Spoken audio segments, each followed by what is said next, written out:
Assalamualaikum warahmatullahi wabarakatuh. Alhamdulillahirabbil alamin. Hari ini kita masuki peskil hari ketiga atau hari terakhir. Di sini Ibu akan mengisi sedikit materi tentang sholat ya.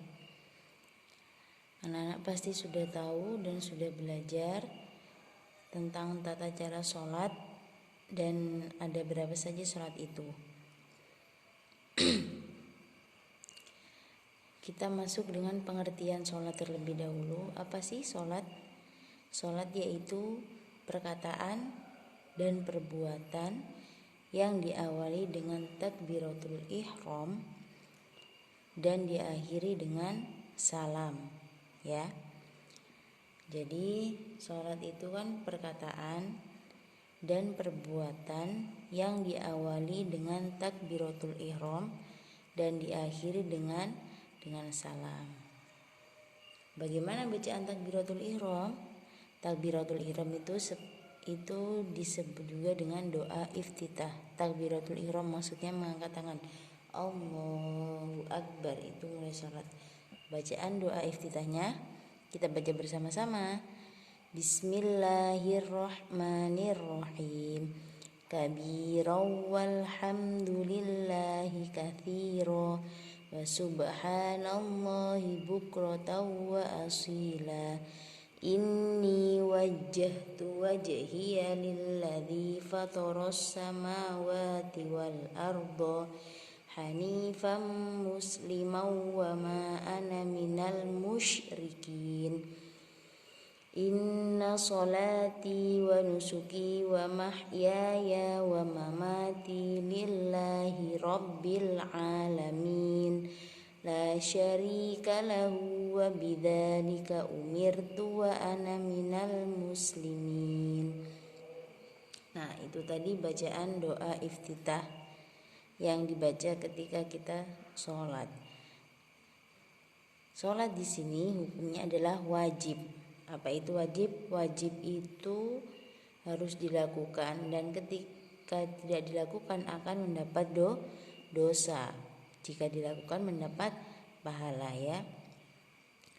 Seperti hadis, pasti anak-anak sudah tahu hadis tentang sholat. As-sholatu imaduddin.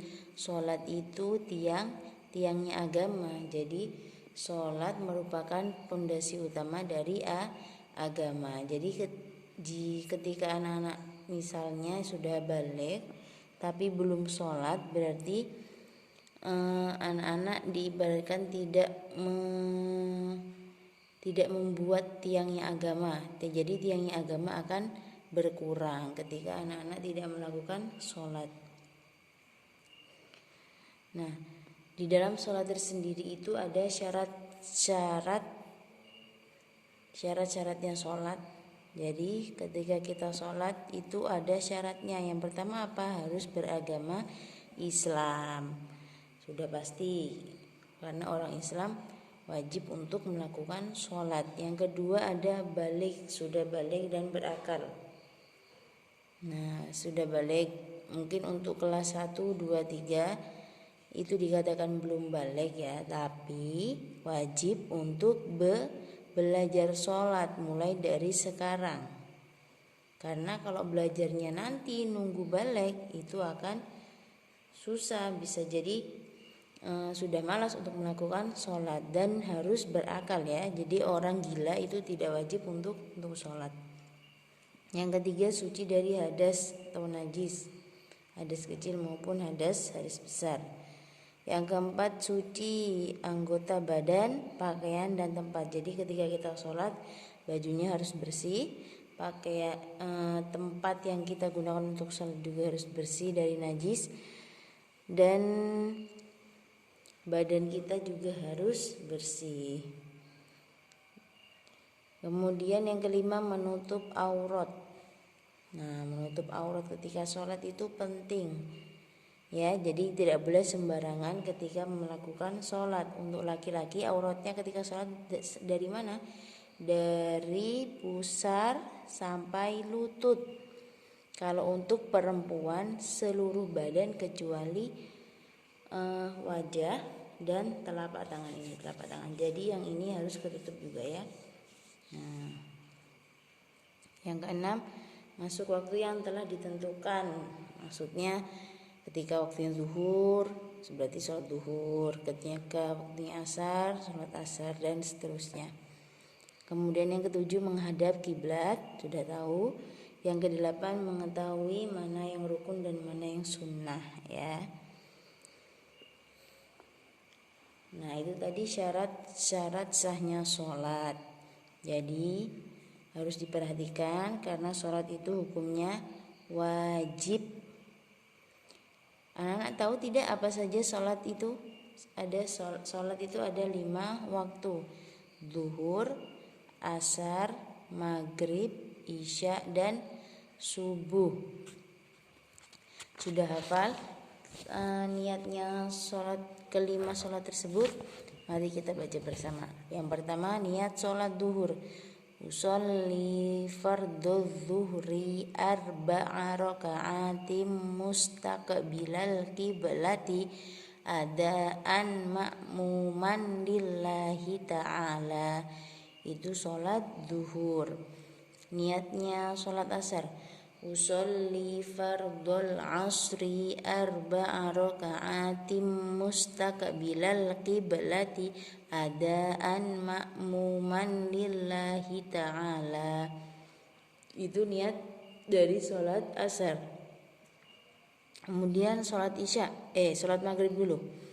Usolli fardhal maghribi salasa raka'atim mustaqbilal qiblati adaan ma'muman lillahi ta'ala.